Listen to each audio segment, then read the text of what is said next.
করে দেখুন, প্রতিটা পড়শি দেশের সঙ্গে এই মুহূর্তে ভারতবর্ষের সম্পর্ক খুব খারাপ। যদি কোনো ছাত্র বলে আমার সঙ্গে সবাই খারাপ ব্যবহার করে, আমাকে সবাই হিংসে করে, তাই আমার সঙ্গে কথা বলতে চায় না, তাহলে বুঝবেন আসলে ছেলেটির একটা বড় সমস্যা আছে। হ্যাঁ, আমাদের বিদেশ নীতিতেও সেরকম একটা সমস্যা আছে।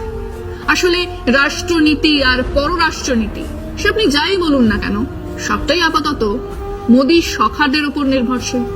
স্বার্থ দেশের নয়, স্বার্থ পড়শিদেরও নয়, একমাত্র বিবেচ্য হলো আদানি আম্বানিদের স্বার্থ।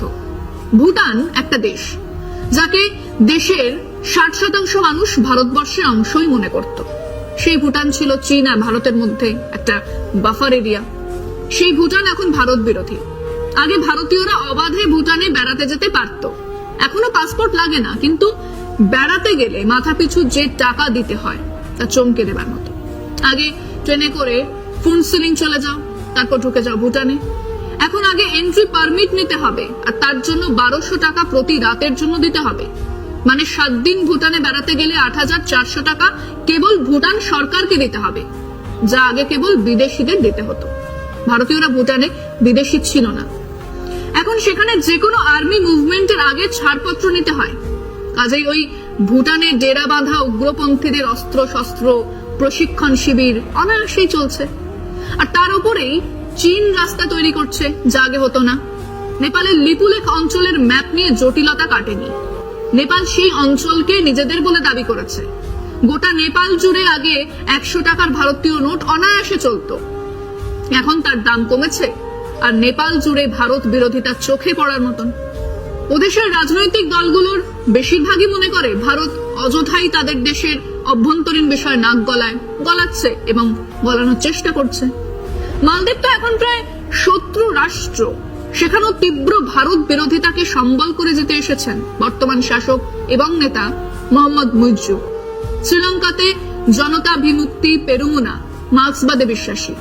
তারা দেশের পুরনো গণতান্ত্রিক সমাজতান্ত্রিক চেহারাকে ফেরাতে চায় এবং তাদের এক তীব্র ভারত বিরোধিতা আছে, বরং চীনের সঙ্গে তারা আরো ঘনিষ্ঠ হতে চায়।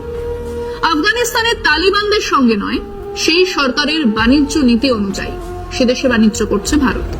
বলা ভালো আদানি বা আম্বানি, কিন্তু তালিবানদের বিরুদ্ধে একটা কথা না বলে, সেখানে মানবাধিকার বা নারীদের অধিকার নিয়ে কোনো কথা না বলার শর্তেই বাণিজ্য করছে ভারত। ফিরছি একটা বিরতি নিয়ে, সঙ্গে থাকুন। রইল বাকি বাংলাদেশ। চোখের সামনেই রয়েছে সেই সম্পর্কের কঙ্কালসার চেহারা। সে দেশে নাকি রয়ের বহু লোকজন অ্যাক্টিভ ছিল।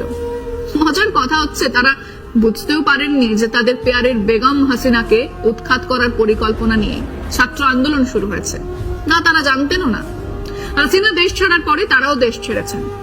আমাদের দেশে যার নামে ওয়ারেন্ট জারি আছে, সেই জৈশে মোহাম্মদের মাথা মাসুদ আজহারকে কেন পাকিস্তান আশ্রয় দিয়েছে, এই কথা বলার সময় আমাদের মাথায় এখন তো থাকবে শেখ হাসিনার কথা। তিনিও বাংলাদেশের আইন অনুযায়ী অপরাধী, তাকে এদেশে আশ্রয় দেওয়া হয়েছে, আর তা নিয়ে কোনো ব্যাখ্যাই নেই। তিনি এদেশে বসেই তার দলের সভায় ভার্চুয়াল বৈঠকে হাজিরা দিচ্ছেন। কাজেই ঢাকা দিল্লি সম্পর্ক খুব তাড়াতাড়ি ভালো হবার তো কোনো কারণ দেখছি না। ওদিকে আদানি সে প্রিমিয়াম দরে বিদ্যুৎ বিক্রি করার চুক্তি করেছিল শেখ হাসিনার সময়, যা মানতে বাধ্য নয় এখনকার সরকার। এদিকে আদানির পেছনে আছেন মোদিজি। কাজেই বাণিজ্যিক দিক থেকেও আদানির বিদ্যুৎ আর আম্বানির গ্যাস বাংলাদেশের মানুষ আর সরকার মেনে নেবে না, সেখানেও সমস্যা। বাকি রইল চীন। তারা তো আমাদের দেশের ইলেকট্রনিক্স আর খেলনা বাজারে সিংহভাগ দখল নিয়েছে। আমাদের উত্তর সীমানা বরাবর বিরাট রাস্তা তৈরি করছে। তারা জানে এ সরকারের ওই ঘর মে ঘুসকার মারেঙ্গে বা 56 ইঞ্চ কা সিনা ইত্যাদি বাওয়াল এবং কেবল ওই পাকিস্তানের জন্যই রাখা আছে। মানে যে পঞ্চশীল নীতি নিয়ে ভারতবর্ষ একদিন তাদের পড়শিদের সঙ্গে সুসম্পর্ক তৈরি করার চেষ্টা করেছিল, কিছুটা সফলতা পেয়েছিল, সেই পঞ্চশীলের নীতিতে বিশ্বাসই করে না এই আরএসএস বিজেপি। এক হিন্দু জঙ্গি জাতীয়তাবাদকে নিয়ে এক আগ্রাসী ভারত গড়ে তুলতে চায় তারা। কাজেই মোদিজি ইউক্রেন কা ওয়ার রুকওয়া দিয়া পাপা এখন খোরাক, হাসি আর তাচ্ছিল্যের বিষয়। মোদিজি শেখ হাসিনাকে আশ্রয় দিয়েছেন তার সখা আদানি আম্বানির কথা ভেবেই। কিন্তু তাকে পুনর্বহাল করা তার সাধ্যের বাইরে। কাজেই আরএসএস বিজেপির তীব্র হিন্দু জঙ্গি জাতীয়তাবাদের এক কাউন্টার ন্যারেটিভ গড়ে উঠেছে বাংলাদেশে, যার তাপ উত্তাপ সইতে হচ্ছে সেখানকার সংখ্যালঘু হিন্দু বৌদ্ধদের। এদেশে মোদী, শাহ, আরএসএস, বিজেপির এই হিন্দুত্বকে মোকাবেলা না করে আমাদের দেশের সংখ্যালঘু মানুষজনের সুরক্ষা, নাগরিক অধিকার, সম অধিকারের গ্যারান্টি না থাকলে পড়শি দেশের সংখ্যালঘুদের স্বার্থ রক্ষার কথা বলা যাবে না। কারণ আমাদের দেশের হিন্দু মৌলবাদীদের মতো সেদেশেও মুসলিম মৌলবাদীরা সেন্টার স্টেজ দখল নিচ্ছে। দুদেশের ধর্ম নিরপেক্ষ গণতান্ত্রিক মানুষকে দুদেশের এই চূড়ান্ত মৌলবাদের বিরুদ্ধে লড়তে হবে।